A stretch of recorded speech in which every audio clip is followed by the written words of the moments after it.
Plants vs Zombies 2 is widely regarded as a very difficult game. Whether it be the fast-paced level design or the challenging zombies, this game can be unforgiving at times. Some even consider it to be unfair. But in today's video I'm making this game even harder. I'm taking on the excruciating task of playing the game with just one seed slot.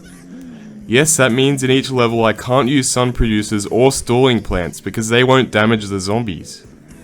In the last video I answered whether it was possible or not to beat the game with just one seed slot. If you missed that video, be sure to check it out. I've linked it in the description. In this video, however, we're going to play every single level from Ancient Egypt to Lost City that we didn't cover in the last video. Are you ready? I went over the rules and other information in the last video, so let's just dive straight into it for this one. Yes, we're jumping straight to Pirate Seas. This is because in the first part we managed to beat the whole of Ancient Egypt with just one seed slot.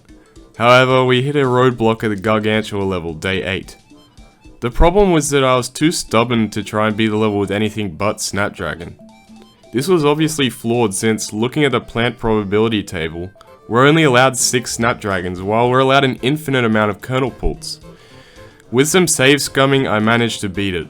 But you'll have to take my word for this one because, well, I'm a pro at using OBS obviously.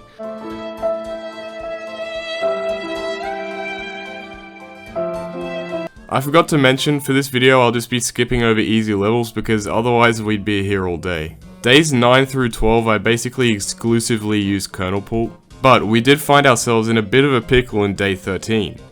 Yeah, produce a certain amount of sun.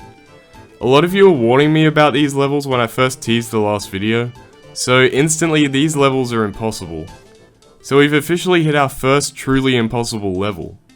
The only way I can think around this would be using Toadstool, but that's a premium so it's banned. Day 15 was annoying. The more I attempt this challenge, the more I hate these flowers. Why do we have a random line of flowers growing across a clearly wooden and inorganic ship deck? Who knows? And why does the zombies trampling them lead to my brains being eaten? Why can't I just let them trample the flowers? Who cares about these darn flowers? Anyway, after many attempts, we succeeded with Snapdragon. Day 16 was really fun because we did it with just Spring Bean.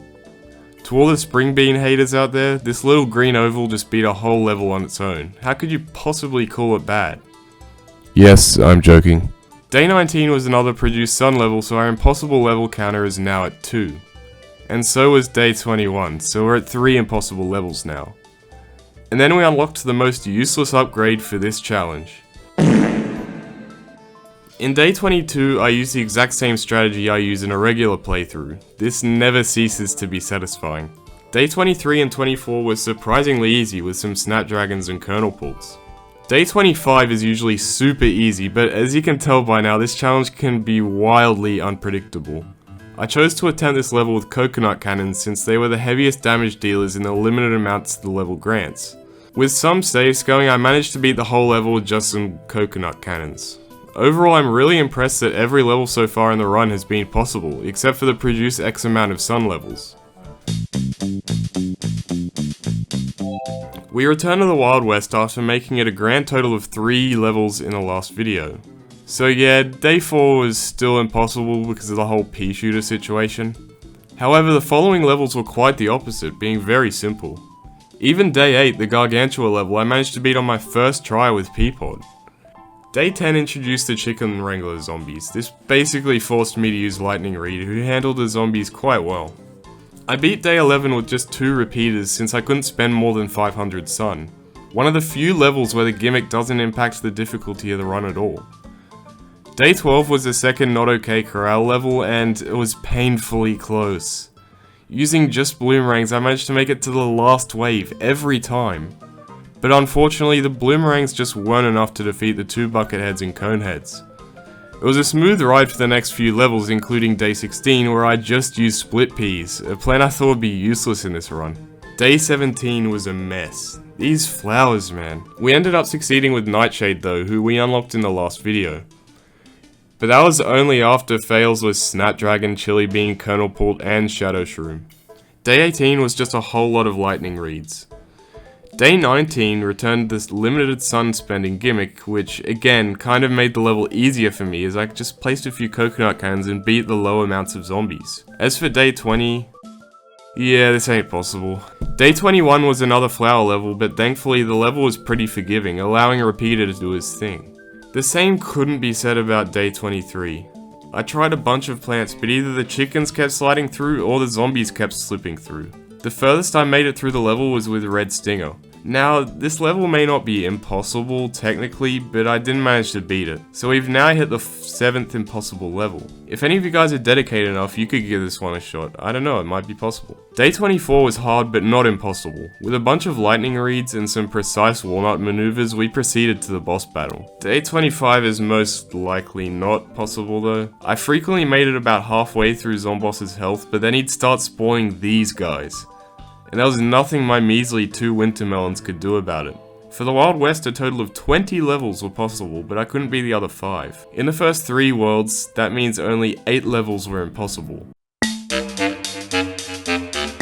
So in my last video, a lot of you guys said that Frostbite Caves Day 3 would be possible with just Hurricane. To be honest, I don't know how I didn't think of this myself. The proposed strategy was to just Hurricane all the zombies once they reach the top lane until the final wave, where the lawnmower could just mow down every zombie in the level, who all stacked up into a bunch up there.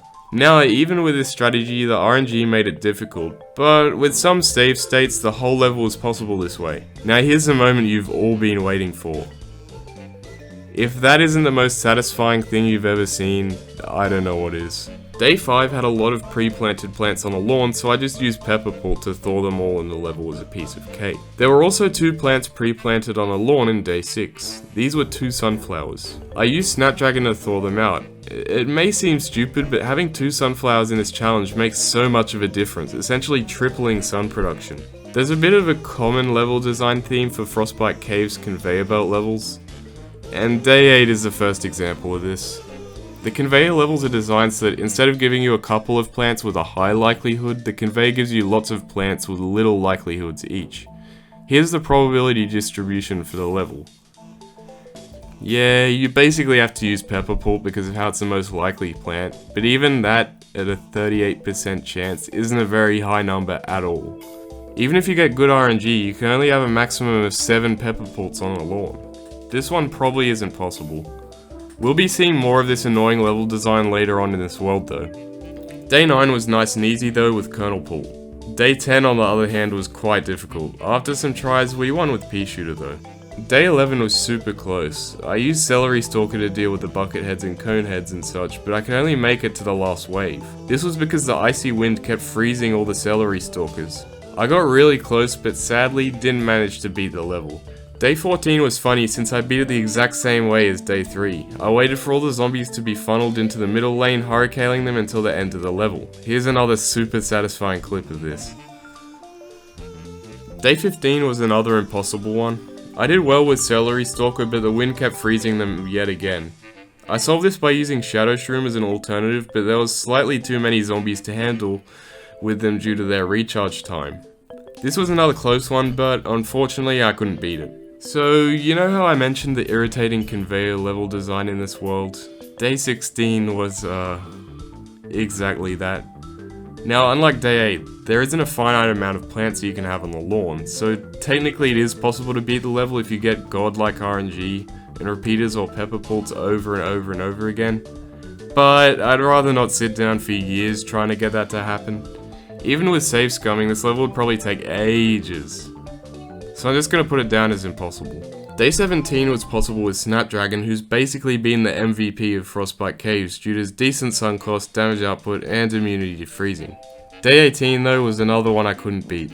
Even with a bunch of bloomerangs, the blockhead zombies were simply too strong. The level gives you citrons towards the end to deal with them, but as you hopefully know by now, we can't use more than one plant.